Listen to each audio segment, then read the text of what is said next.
ఏ రాజ్యాంగ సవరణ ప్రకారం మంత్రి మండలిలో సభ్యుల సంఖ్య ప్రధానితో సహా మంత్రి మండలి సభ్యుల సంఖ్య ప్రధానితో సహా లోక్సభ సభ్యుల సంఖ్యలో 15% మించరాదు అని చెప్పారు. అంటే ప్రధానమంత్రి కూడా ఒక మంత్రే.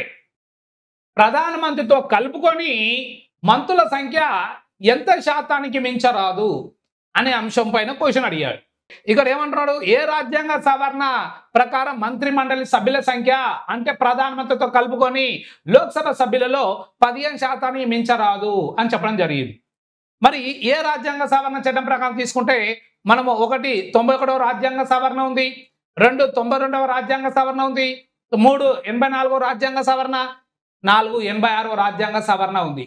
మరి ఈ 4 రాజ్యాంగ సవరణల్లో దీనికి సంబంధించినటువంటి సవరణ చట్టం ఏది అని తీసుకుంటే మనము దీనికి సంబంధించినటువంటి రాజ్యాంగ సవరణ చట్టం ఏదంటే 91వ రాజ్యాంగ సవరణ చట్టం.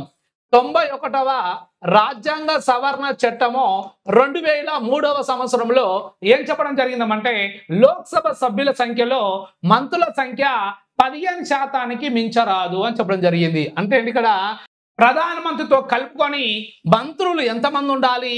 15% మించరాదు. అంటే 15% లోపే ఉండాలి, లేదా 15% వరకు ఉండాలి. అంత మించకూడదు అని చెప్పేసి రాజ్యాంగంలో 91వ రాజ్యాంగ సవరణ చట్టం ద్వారా చేర్చడం జరిగింది 2003వ సంవత్సరంలో. మరి అప్పుడు భారత ప్రధానమంత్రి అటల్ బిహారీ వాజ్పేయి ప్రధానమంత్రి కాలంలో ఈ అంశం చేర్చారు. మరి లోక్సభ సభ్యులలో మంత్రుల సంఖ్య 15% మించకూడదు అన్నాం. లోక్సభ సభ్యుల సంఖ్య ఎంత? 543. ఇందులో మంత్రుల సంఖ్య ఎంత మించకూడదు? 15% మించకూడదు. అంటే నియర్లీ 81 మంది. 81 మంది కంటే ఎక్కువ ఉండకూడదు మంత్రులు, ఇంక్లూడింగ్ ప్రైమ్ మినిస్టర్. మరి ఇది ఓన్లీ లోక్సభ ఒకటేనా సార్ అంటే ఇక్కడ మళ్ళీ ఒక అంశం ఏముందంటే రాష్ట్రాలకు కూడా, రాష్ట్ర విధానసభ సభ్యులలో కూడా రాష్ట్ర మంత్రులు 15% మించకూడదు. ఇక్కడ మనం లోక్సభ అని మెన్షన్ చేశాం కాబట్టి లోక్సభ గురించి మాట్లాడుతున్నాం. రాష్ట్రాలలో కూడా సేమ్ విధానమే ఉంటుంది.